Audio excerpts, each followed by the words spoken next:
दिल्ली की मुख्यमंत्री रेखा गुप्ता पर हमले की कोशिश हुई है और उसके बाद सुरक्षा व्यवस्था को बढ़ा दिया गया है। आखिर हमलावर कौन है?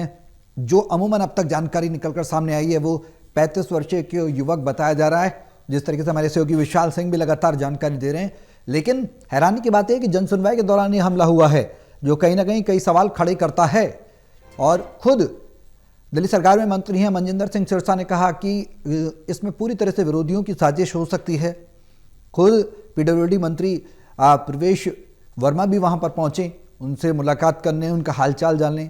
वीरेंद्र सचदेवा ने भी कहीं ना कहीं इस हमले की पुष्टि की है। विशाल हमारे साथ लगातार बने हुए हैं। वहीं जो विपक्ष है वो लगातार लॉ एंड ऑर्डर की व्यवस्था जो सवाल है वो खड़े कर रहा है। विशाल, अब आगे क्या कुछ किस तरह की हलचल आप देख पा रहे हैं वहां पर इस पूरे घटनाक्रम के बाद? देखिए, वीरेंद्र सचदेवा यहाँ पर बाहर निकले हैं, उनसे जानना चाहेंगे क्या वो कहना चाहते हैं।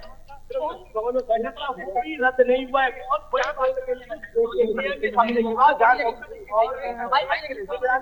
तो आप देख सकते हैं दिल्ली बीजेपी अध्यक्ष वीरेंद्र सचदेवा जो है बाहर निकले हैं, उनसे बातचीत करने का प्रयास किया जा रहा है।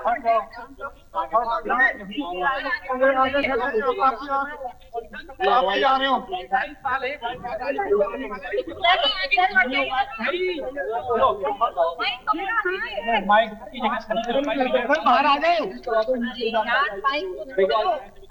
और जो भी पूछना मुझे पूछ पे रहो। जगह सर पहचान हो गई है, राकेश खिंजी का रहने वाला है। कहाँ का रहने वाला? गुजरात। सर बाहर आ जाओ।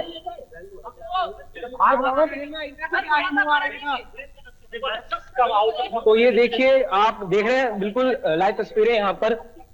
वीरेंद्र सचदेवा बाहर निकले हैं और अब प्रवीण खंडेलवाल, सांसद प्रवीण खंडेलवाल भी बाहर आ चुके हैं। जी, राजनीतिक मंशा लग रही है आपको भी फिलहाल जो आपने बात किया।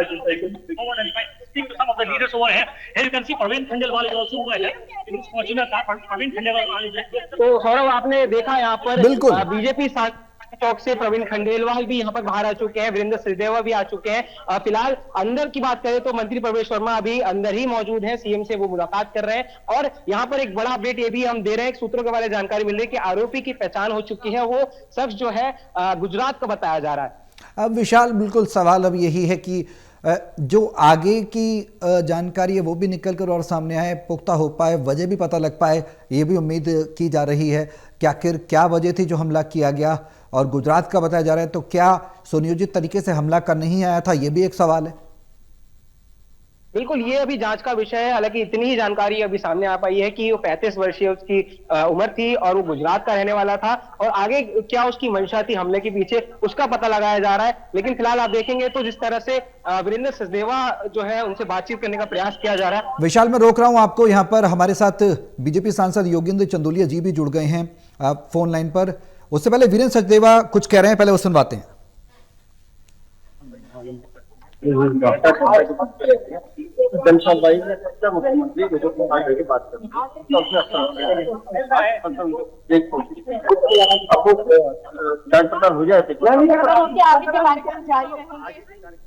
पूरी जांच पड़ताल होने के बाद अगर सामने आएगा तो कहना ठीक रहेगा। इतना है कि जन सुनवाई महिला हमारी मुख्यमंत्री करती हैं, लगातार जनता के बीच में रहती हैं। उस जन सुनवाई में अक्सर मुख्यमंत्री लोगों के पास जाके बात करती हैं, उसका उसने अवसर उठाया है, हाथ पकड़कर उनको खींचने की कोशिश की है। अब वो जांच पड़ताल हो जाए तो एक बार सामने आएगा। आगे के कार्यक्रम जारी रहेंगे। मैंने कहा हमारी बहन मुख्यमंत्री मेहनती है और बहादुर महिला है, आगे कार्यक्रम जारी रहेंगे और जिस तरह से वो दिल्ली की सेवा कर रही है करती रहेंगी। डॉक्टर्स ने जांच की है, कुछ मेडिकल दी है, कुछ उन्होंने एडवाइस दी है, वो उसका वो ध्यान रखेंगे। अभी इस समय कुछ भी कहना मुझे नहीं लगता। एक बार सामने आने दीजिए, जांच होने दीजिए, उसके बाद बताएंगे। और हमारे साथ बीजेपी सांसद योगेंद्र चंदोलिया भी जुड़े हुए हैं। सर, बहुत स्वागत है टोटल टीवी पर आपका।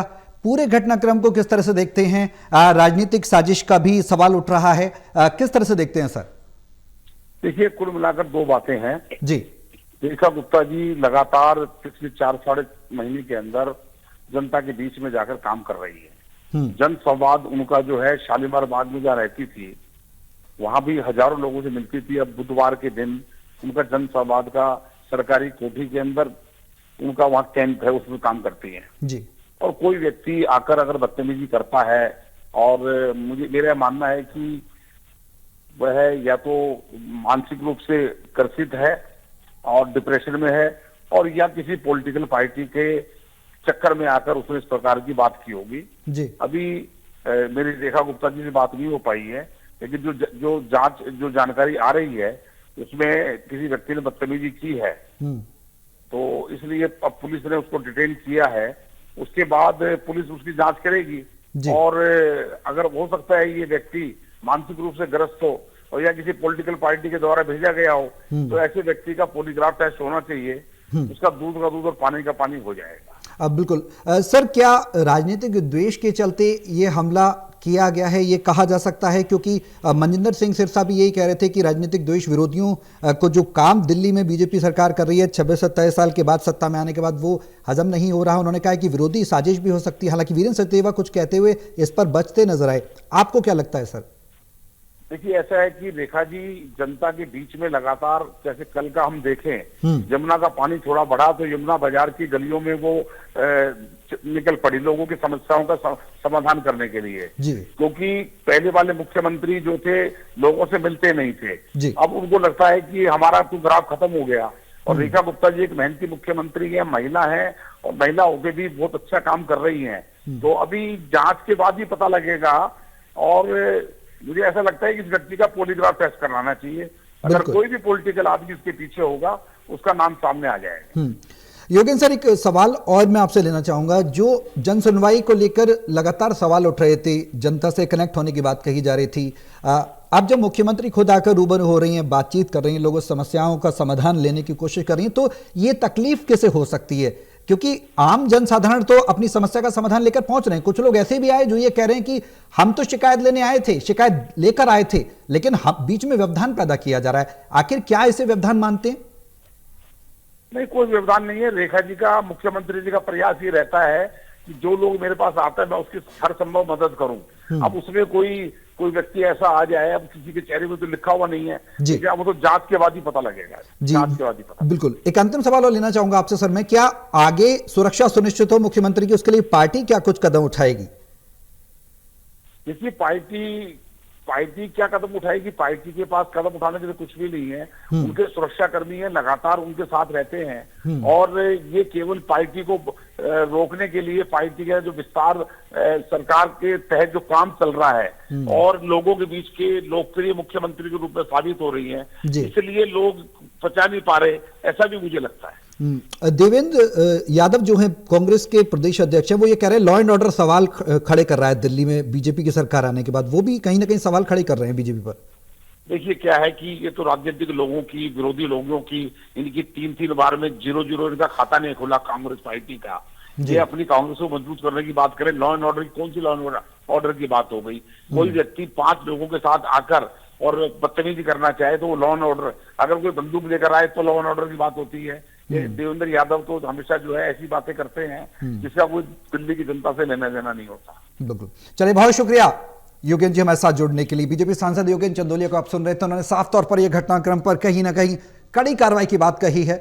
उन्होंने कहा है कि पूरी तरह से कड़ी कार्रवाई होगी, और जो विपक्ष राजनीति कर रहा है वो पूरी तरह से निराधार है, और जन सुनवाई का ये जो कार्यक्रम है ये यूं ही चलता रहेगा। विशाल हमारे साथ लगातार बने हुए हैं। विशाल, मौजूदा स्थिति किस तरह की देख पा रहे हैं? सुरक्षा को कितना पुख्ता किया गया है? क्या कुछ जानकारी मौजूदा है आपके पास?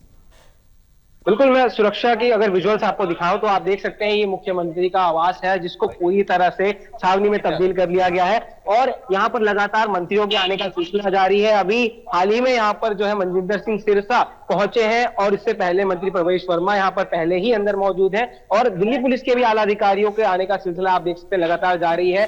कई बड़े अफसर जो है दिल्ली पुलिस के यहाँ पर पहुंच चुके हैं, और सीएम की सुरक्षा, सीएम की स्वास्थ्य की यहाँ पर जो है पड़ताल की जा रही है। खासतौर पर जो आरोपी है जिसकी पहचान कर ली गई है, राजेश खिमजी, जो कि 41 वर्ष का है और गुजरात का रहने वाला है, उसके हमले के पीछे की मंशा का पता जो है दिल्ली पुलिस लगाने में जुटी हुई है कि किस मंशा से जो है उसने सीएम पर हमला किया है। जब वो जन सुनवाई सीएम कर रही थी, सभी लोगों की समस्याएं सुन रही थी, उस दौरान सीएम पर हमला करना, इसके पीछे क्या वजह रही है, इसकी जो है जांच की जा रही है। और जो आरोपी जो हम बता रहे हैं राजेश खिमजी, जिसका नाम बताया गया है, गुजरात का रहने वाला है, वो क्या दिल्ली में भी उसका स्थान है या फिर दिल्ली में किसी काम से आया था, और क्या केवल हमले की मंशा से ही वो आज सीएम सदन पहुंचा था, इन सभी विषयों पर जो है पूछताछ की जा रही है और दिल्ली पुलिस के आधिकारिक बयान का इंतजार भी किया जा रहा है। आप देखेंगे विजय गोयल, ये पूर्व केंद्रीय मंत्री है, ये सीएम से मिलकर बाहर निकले हैं, इनसे भी देखेंगे क्या इनका रिएक्शन रहता है।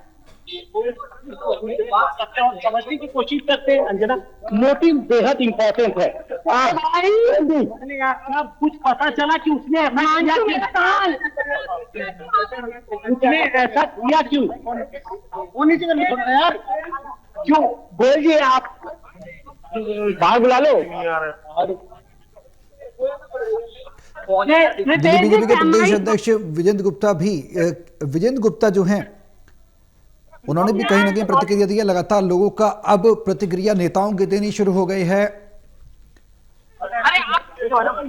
और अब ये घटनाक्रम कहीं ना कहीं सवाल जरूर खड़े कर रहे हैं। लेकिन इस बीच मजबूती के साथ वीरेंद्र सचदेवा ये कह रहे हैं कि मजबूती के साथ दिल्ली की मुख्यमंत्री आगे भी जनसुनवाई का ये दौर जारी रखेंगी और लगातार एक मजबूत और सशक्त महिलाएं, निडर महिलाएं, वो लगातार काम करती रहेंगी।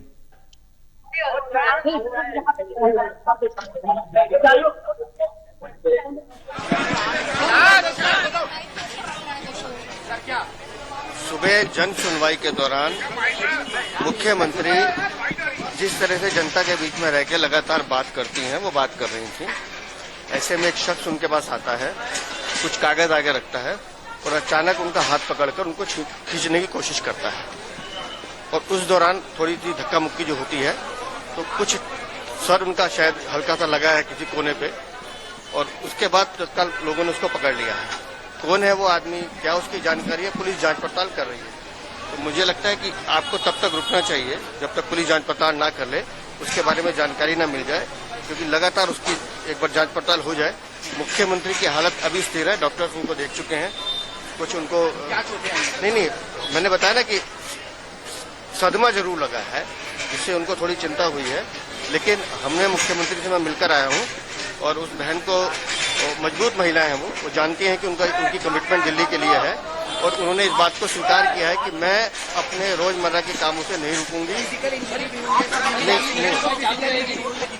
ऐसा लगता है कि उनके सर पे हल्का सा कुछ लगा है, अब वो कोना टेबल नहीं, पत्थर थप्पड़ जो चला रहे हैं वो फैब्रिकेटेड है, लेकिन टेबल का कोई कोना या कुर्सी का कुछ कोना सर पे जरूर ऐसा लगता लगा है, जिसकी उनको शिकायत चल रही है। लेकिन मुख्यमंत्री बहादुर महिला है, हमारी बहन है, स्थिर है, थोड़ी मुझे लगता है और थोड़ा सा समय दीजिए, वो आपके बीच में। हमारी मुख्यमंत्री जनता के बीच की महिला है, बहन है, वो जनता के बीच में जल्द आपके सामने हाथ पकड़कर उसने खींचने की कोशिश की है।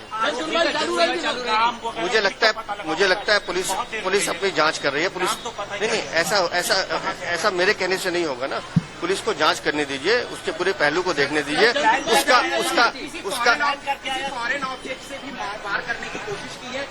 नहीं, ऐसा कुछ नहीं। देखिए, मुझे लगता है मंशा इस तरह की कोई मंशा अगर होगी तो पुलिस की जांच में सामने आएगा। लेकिन एक बात तो ये है कि राजनीति में इस तरह की घटनाओं का होना निंदनीय है, और जिस तरह की घटना इस बहन मुख्यमंत्री के साथ हुई है, मैंने जैसे सुबह भी कहा है, मैंने जैसे सुबह भी कहा है कि ये बहन हमारी 18 घंटे जनता के बीच में काम करती है और इनके स्वभाव में है कि ये जनता से जाके मिलती है। तो उसका अवसर उस अपराधी ने उठाने की कोशिश की है, क्योंकि इनका स्वभाव है कि ये प्यार से तो भाई बहन करके जैसे मिलती हैं, उसका अवसर उठाने की कोशिश की। लेकिन पुलिस जांच कर रही है, जो भी दोषी होंगे या इसके पीछे जो लोग होंगे सामने आने पे आपके सामने